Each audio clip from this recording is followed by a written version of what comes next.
안녕하십니까. 2023년 9월 26일 최백모의 팩트 시작하겠습니다. 이재명 민주당 대표에 대한 구속영장 실질심사가 오늘 오전 10시부터 시작되죠. 벌써부터 법원 주변에는 소문이 무성합니다. 물론 확인 안 되죠. 그러나 유창훈 영장 전담 판사가 워낙 압박이 심하다 보니까 여당이든 야당이든 결정적으로 유리하게 누구 손을 들어주지 않는 그런 결정을 내릴 것이다. 뭐 그러면서 이제 도는 소문 중에 하나가 범죄 혐의는 소명이 된다. 그러나 굳이 구속할 필요는 없다. 뭐 이러면서 기각한다. 뭐 이렇게 얘기를 하는데 그거는 야당의 손을 들어주는 겁니다. 법률적으로는 자기는 중립이라고 할지 모르겠으나 정치적으로 보면 기각이라는 것은 야당의 손을 들어주는 거와 마찬가지죠. 그렇기 때문에 뭐 진짜 그런 소문이 맞을지 어떨지 아무도 확인을 할 수가 없는 상황이지만 검찰은 여하튼 어제도 제가 말씀드렸듯이 바로 히든카드까지 준비해가면서 증거인멸 부분을 집중적으로 부각시킨다. 근데 그 히든카드가 오늘 언론에 하나 보도가 됐습니다.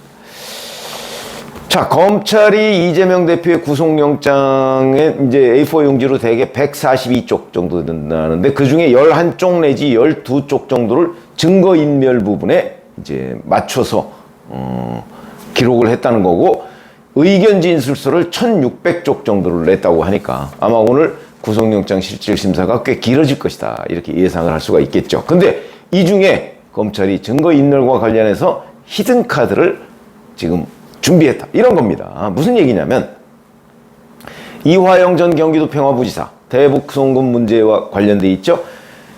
그 민주당 측에서 조직적으로 이화영 전 부지사를 접견을 해서 진술 번복을 유도했다.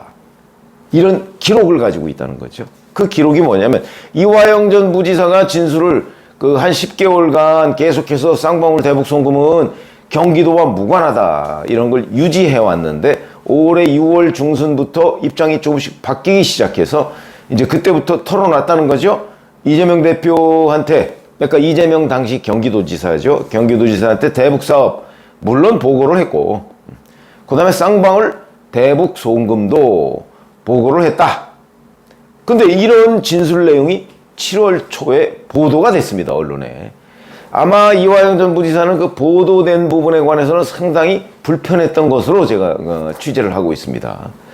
그렇게 되니까 그 다음에 곧바로 민주당의 박찬대 최고위원이라는 사람이 제가 아마 7월 13일로 기억을 하는데 이우일 경기 용인갑 지역위원장 직무대행이라는 사람을 만납니다. 이우일이라는 사람은 이화영 전 부지사의 40년직이라고 하거든요. 그러니까 뭐 사실상 아바타죠, 아바타. 이 사람을 만나서 뭘 얘기했는지 모르지만 검찰은 이걸 회유의 흔적이라고 보고 있고요. 근데 그 자리에서 박찬대 최고위원이 이화영 전 부지사의 부인하고도 통화를 합니다. 그것도 검찰은 당연히 회유라고 보겠죠. 그 시점에 이화영이 진술을 실토를 하기 시작하니까 왜 갑자기 민주당 지도부, 그러니까 이재명이 대표인데 박찬대는 그 밑에서 최고위원 아닙니까? 이 사람이 이화영 쪽을 접촉을 해서 그동안에는 한 번도 접촉을 안 하다가 접촉을 했는데 그건 뭐 뭔지 모르지만 그 이후에 상황을 봤더니 아, 그건 회유였구나 하는 걸 충분히 의심하게 할 상황. 그게 뭐냐면 박찬대 최고위원이 이렇게 이우일 씨를 만난 직후에 민주당 용인 지역사무소 사람 2사람이 이화영을 면회했다는 거죠. 면회해서 근데 이 면회한 기록이 있습니다. 왜냐하면 면회하면 기록 남깁니다. 그 기록을 지금 검찰이 오늘 재판에서 공개할 것이다. 이런 얘기. 거기 보면 이화영 전 부지사 이렇게 얘기합니다. 민주당에서 내게 요구하는 것이 있느냐? 뭐 이런 취지로 이제 질문을 하니까 이 2사람이 위에서 검찰이 탄압해서 허위 진술을 했다는 취지의 옥중서신을 써달라고 합니다. 이렇게 얘기를. 그래서 실제 썼죠? 써서 7월 말에 민주당에 의해서 공개가 됩니다. 그게 옥중편지라는 이름으로 공개가 됩니다. 거기에 보면 물론 검찰 탄압이라는 얘기는 없지만 검찰의 회유와 압박 이런 표현이 있습니다. 그러니까 이 민주당 지역사무소 인사 두 사람이 불러준 대로 거의 그대로 이화영이 자필로 편지를 쓴 겁니다. 이것이 민주당에 의해서 공개가 되고요. 근데 그게 박찬대 최고위원이 이우일 위원장 직무대행을 만난 직후에 벌어진 일이고 그 후에 연속으로 이게 벌어진 일이다. 그러면 결국 여기에서 이 민주당 지역사무소에 있는 두 사람이 얘기하는 우위에서 써달라고 한다의 우위는 누구냐? 직접적인 우위는 이우일 위원장 직무대행이겠죠. 그럼 이우일 위원장은 누구한테 들었냐? 박찬대한테 요청을 받았을 개연성이 높고 박찬대는 박찬대 최고위원이 왜 갑자기 그런 짓을 했겠습니까? 범죄인데 이재명 대표를 위해서 이재명 대표의 또는 지시를 받고서 이랬을 가능성 뭐 거의 100%라고 보면 되죠. 충분히 의심해 볼 만한 정황.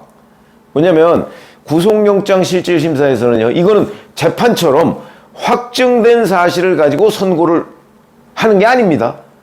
구속영장 실질심사는 앞으로 이 범죄가 워낙 중대하고 그 다음에 증거인멸 또는 도주의 우려가 있으니까 이 사람을 잡아두자는 차원에서 하는 거기 때문에 일정한 정도의 의심 정황이 있으면 충분히 영장을 발부할 수가 있습니다. 이 의심 정황은 제가 보고한 데는 그냥 상식적으로 보면 90% 이상이다.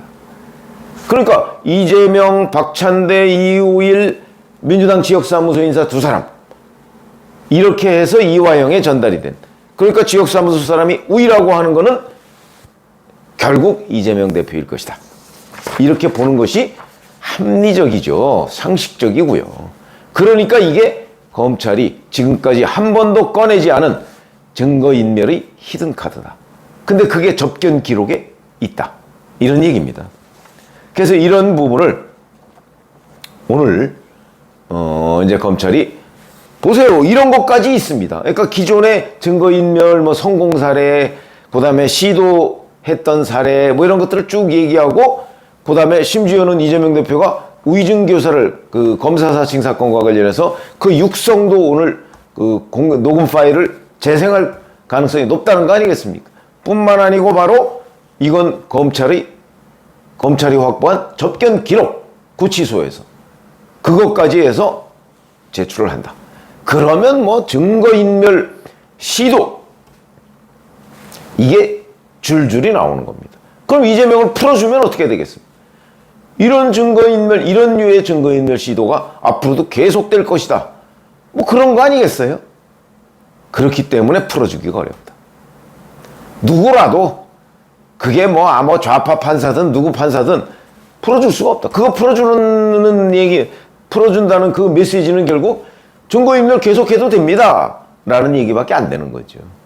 그럼 재판 뭐하러 합니까? 이런 얘기가 되는 겁니다. 자, 그런데 이게 물론 히든카드라고 그랬습니다. 그런데 검찰이 또 들여다보고 있는 건 이것도 오늘 뭐 그 수사가 돼 있는지는 모르겠지만 지난 9월 7일에도 옥중 자필 진술서가 또 하나 있었습니다. 9월 7일 며칠 안 됐습니다. 이때도 바로 변호사가 바뀐 뒤에 민주당 경기도의원 출신인 김광민 변호사라는 사람이 변호인으로, 사선 변호인으로 나온, 바뀐 지 사흘 만에 자필 진술서가 9월 7일에 나왔죠. 이때도 배경이 이런 겁니다. 이재명 대표와 관련한 검찰 신문조서는 검찰의 집요한 압박에 따른 허위 진술이었습니다. 이런 취지로 자필 진술서를 이화영 전 부지사가 냅니다. 그러니까 그게 나오자마자 이재명 대표가 내일 모레 나 검찰에 나가겠다 이렇게 나옵니다. 그러니까 이화영 진술이 이제 무너졌다 이런 자신감을 가지고 그래서 9월 9일에 검찰에 나간 거고요. 검찰에 나가서 다 거의 묵비권 행사했다고는 하지만 그리고 나서 조서 열람, 자기가 이제 얘기한 대로 적었는지, 아니 그렇게 안 적었으면 고치면 됩니다. 그런데도 불구하고 이재명 대표가 거기에 서명 날인을 하지 않고 나옵니다. 제가 그때 유튜브를 한번 이렇게 말씀을 드렸죠. 아마 3분의 1쯤 보다가 서명 날인을 안 했는데 그 3분의 1 지점에 증거가 있을 것이다. 그러니까 이 증거에는 내가 결코 동의할 수가 없다. 그렇게 돼 있을 것이다. 제가 말씀을 드렸죠. 그런데 그 이후에 나가서 조사받고 12일인가요? 그 조사받은 거는 다 서명 날인을 했는데 9월 9일 조사받은 거를 또다시 그때 보고서 그때도 서명 날인을 안 했습니다. 그러면 제가 말씀드린 내용이 맞을 거라고 저는 보죠. 결국 거기에 증거가 있는 겁니다. 그 증거에 동의를 못 하겠다는 거죠. 그런 거 보면 제가 보기에는 9월 7일 자필 진술서라는 것도 압박이 있다. 근데 거기까지 지금 검찰이 조사를 했는지는 모르겠다. 이런 부분이고요. 그런데 요 이재명의 증거인멸 부분하고 뭐 연관된 얘기라서 제가 이화영 전 부지사가 오늘 26일이죠. 지난 22일에 김광민 변호사 말고 또 사선 변호인을 선임을 했습니다. 누구냐면 KNC라는 데에 김현철 변호사를 선임을 해서 오늘 재판에 나올 겁니다. 화요일이니까. 그러면 이것도 조금 애매하죠? 이미 김광민 변호사가 있어서 이 부부간에, 이화영 전 부지사 부부간에 이제 의견 일치를 본 걸로 알았는데, 그럼 이렇게 되면 김광민 변호사는 또 뭐가 되는 거죠? 국선 변호인은 또 뭐가 되고요? 국선 변호인은 유지한다고 그랬습니다. 그런 점으로 본다면, 이건 이제 제 추정입니다만, 김광민 변호사는 이화영 전 부지사의 부인이 선임한 사람이고, 그런데 지난주에는 이화영 전 부지사 자기가 어떻게 선임을 못했으니까 그냥 묵인했던 거고, 끊임없이 이화영은 자기 뜻을 관철할 변호인을 구했던 것 아닌가. 그 사람이 김현철이다. 이렇게 보는 게 합리적인 거 아닌가. 그러면 이제 이 김현철 변호사의 수임료, 지금 돈을 부인이 가지고 있다는 거 아니겠습니까? 그러니까 부인한테도 어떻게 이제 그 지난 일주일간에 뭐 이런저런 좀 소통을 해서, 그래서 한 사람 더 선임하자, 이렇게 된 것 아닌가. 그러면 이화영 전 부지사의 이 쌍방울 대북 송금 문제에 관한 진술 번복 뭐 이 부분, 그 부분도 뭔가 변화가 있을까? 이것도 또 하나의 관심입니다.